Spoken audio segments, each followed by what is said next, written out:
RFI Convida. Maria Emília Alencar.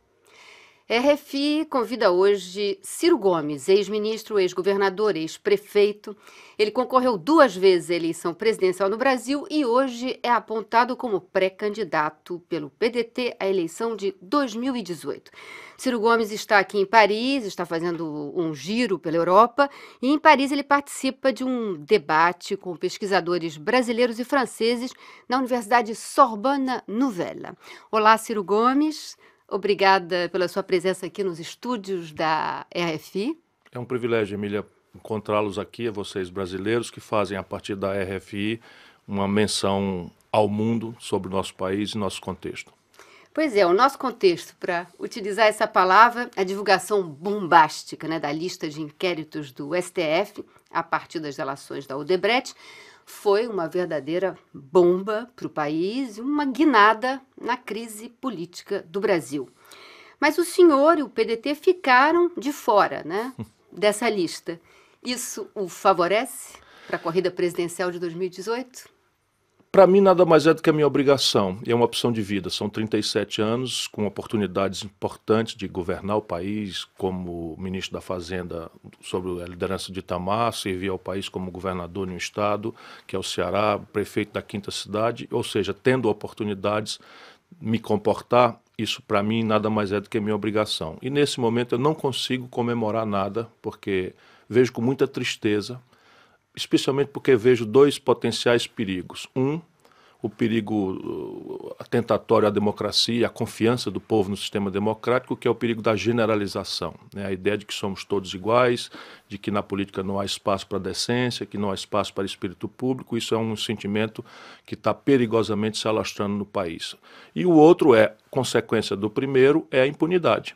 Porque na medida em que você generaliza, você equaliza por baixo tudo, você acaba protegendo o centro podre que hoje comanda a política brasileira. E outra consequência pode ser, com essa perda de credibilidade da classe política, que o senhor falou, existe também um espaço aberto para os chamados outsiders, da política, já que os partidos estão sem muita credibilidade. Isso está acontecendo também aqui na França, aconteceu nos Estados Unidos, é um movimento que a gente...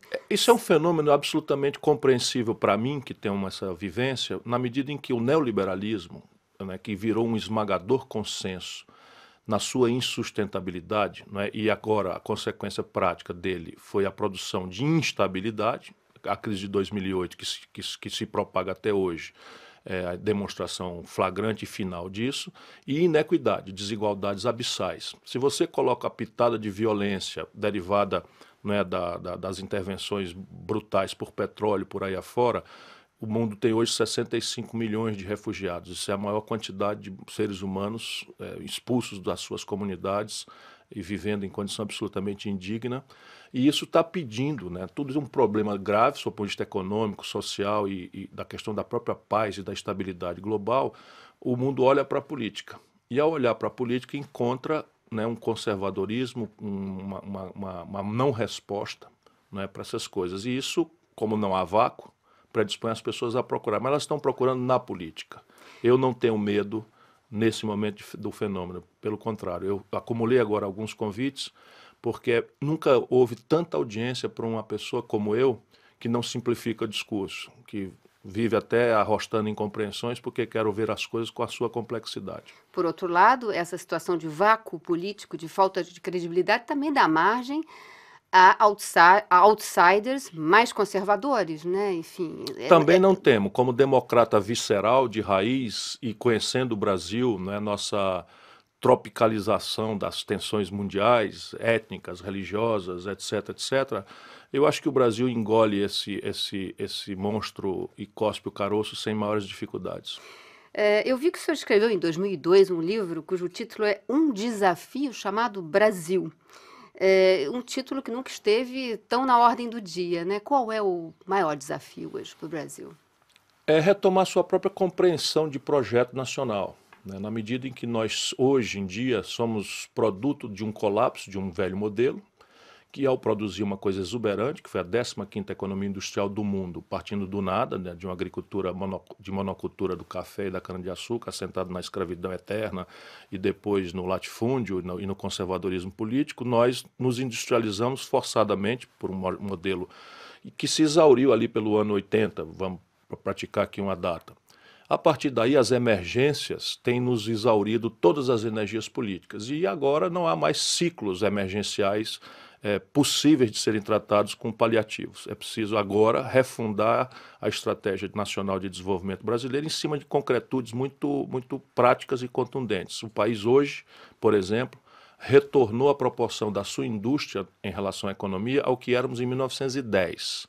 Ou seja, o Brasil está se desindustrializando e se a gente quer enfrentar um objetivo nacional de superar a desigualdade e a miséria, nós temos que retornar uma consciência de crescimento econômico, administrar sequelas, riscos inerentes a isso, que não são triviais, mas é preciso ter clareza de que a tática é interromper a desindustrialização e iniciar um novo ciclo de industrialização, cujas pistas estão dadas pelo tamanho dos desequilíbrios setoriais. Por exemplo, petróleo e gás. Por exemplo, complexo industrial da saúde, para ficar em 2 exemplos. Agora, você não acha que a grande emergência hoje no Brasil, claro, a reindustrialização em termos de economia, mas é a reconstrução da classe política brasileira? Sem dúvida, eu tenho sintonia com esse sentimento popular, mas eu me preocupo muito em que as pessoas sejam iludidas na crença simplória de que o nosso problema é a corrupção. Corrupção é uma chaga, é um câncer tremendo, porque ele contamina toda a confiança da população no sistema, ele elimina a possibilidade de você convocar o país aos sacrifícios necessários à construção do projeto, mas a centralidade do problema brasileiro na corrupção é um erro. Né? O nosso problema é o colapso econômico, o nosso problema é que nós somos 14 milhões de brasileiros desempregados, 9 milhões empurrados para a informalidade e para o trabalho selvagem, e isso tudo tende a piorar e a se agravar com o erro estratégico derivado da conspurcação golpista, né, do controle golpista do poder do país.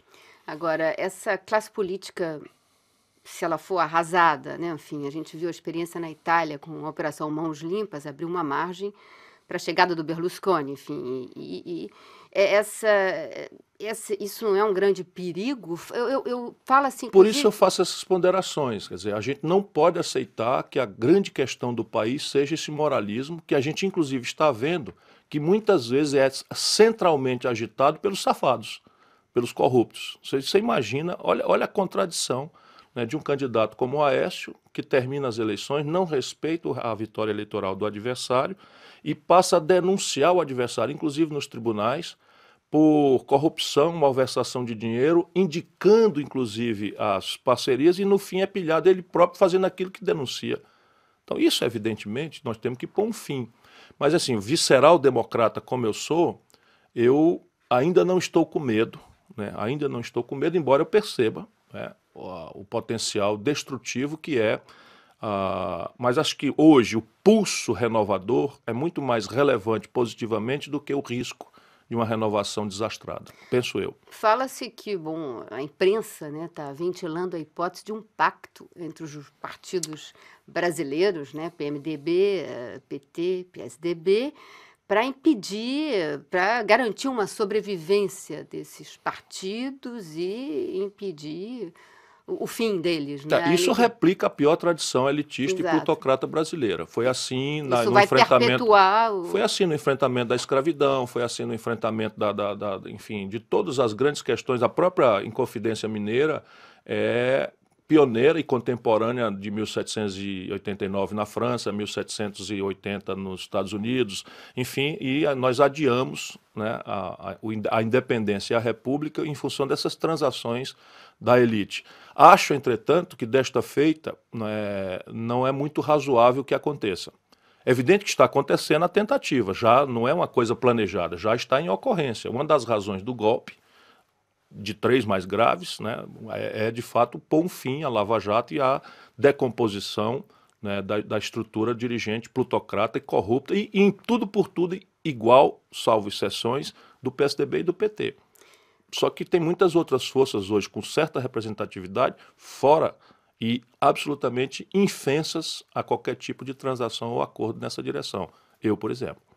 E, justamente, o senhor, por exemplo, o senhor é um dos nomes cotados presidenciáveis para 2018, mas o senhor já sugeriu algumas vezes que, se o ex-presidente Lula for candidato, o senhor desiste da candidatura. Não, isso é uma malversação de uma opinião que é complexa. O que é que eu digo? Eu serei candidato, vou agora fazer como eu deveria fazer sempre, pensando nas tradições lamentáveis de uma certa imprensa brasileira. Eu serei candidato dependendo só de uma coisa: o PDT, o meu partido, decidir que eu seja. Então não há nenhuma outra variável que diga se isso, ou se aquilo, ou se aquilo outro. O PDT decidiu, eu sou candidato, e sou com entusiasmo, porque a eleição é o apurado da política. Se eu não ganho, e acredito que a chance de ganhar dessa feita é muito grande, sem qualquer tipo de modéstia, né? Mas eu estou vendo as chances se alargar, eu terei, ainda que não vença, terei dado uma contribuição, né, a essa formulação de futuro que o país precisa desesperadamente. Então, isto está dito. Entretanto, foi o que eu falei, disse assim, se o Lula é candidato, fica difícil para uma candidatura como a minha ser achada pelo eleitorado, porque na hora que ele é candidato, ele passionaliza o quadro, polariza por si e contra si o quadro, de maneira que o eleitor meio que fica imediatamente constrangido ao preto ou branco, dado que o preto e o branco meio que viraram cinza ambos, né? E ainda assim fica difícil para alguém que está dizendo, ó, peraí, a vida não é preta ou branca, a vida tem nuances, a gente precisa compreender que há aqui virtudes e ali defeitos, e é que a gente precisa construir um caminho inteligente, não passional, tal. Que a dificuldade será, eu cultivo a verdade, mas vamos ver o que é que o povo decide. Agora, existe um espaço para uma frente de esquerda no Brasil? Não é o que nós precisamos. Não é o que nós precisamos, por quê? Porque o Brasil é um caso que não é para amadores, né? Até as próprias palavras, meio como George Orwell advertia, viraram uma certa nova língua. Então, quem é de esquerda no Brasil o é adjetivamente, não o foi substantivamente, porque nós fomos ao poder. Que nem a esquerda espanhola ou a esquerda francesa, que indo ao poder acabam replicando o ideário criptoconservador, que no caso brasileiro é caricato, para além de criptoconservador, é caricato. Lá no Brasil não é propriamente a perversão neoliberal. Na verdade, é um assalto ao dinheiro público feito por uma mediação do Estado Nacional Brasileiro, transferindo renda de quem trabalha e produz para as 10 mil barões que vivem do rentismo e da especulação financeira. Isso não há em manual nenhum do mundo que organize. E o Lula deu status, né, de coisa boa a isso que foi imposto pelo Fernando Henrique. Não por acaso o Lula queria que o Meirelles fosse o ministro da Dilma.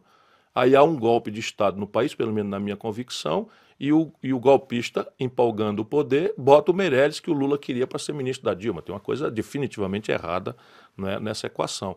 E essa é a razão superior de uma candidatura como a minha. Não necessariamente eu, mas essa linha de pensamento, essa percepção crítica de que esse modelo é ruim, é ineficiente, é impotente para resolver a equação brasileira, é o que se impõe nesse debate.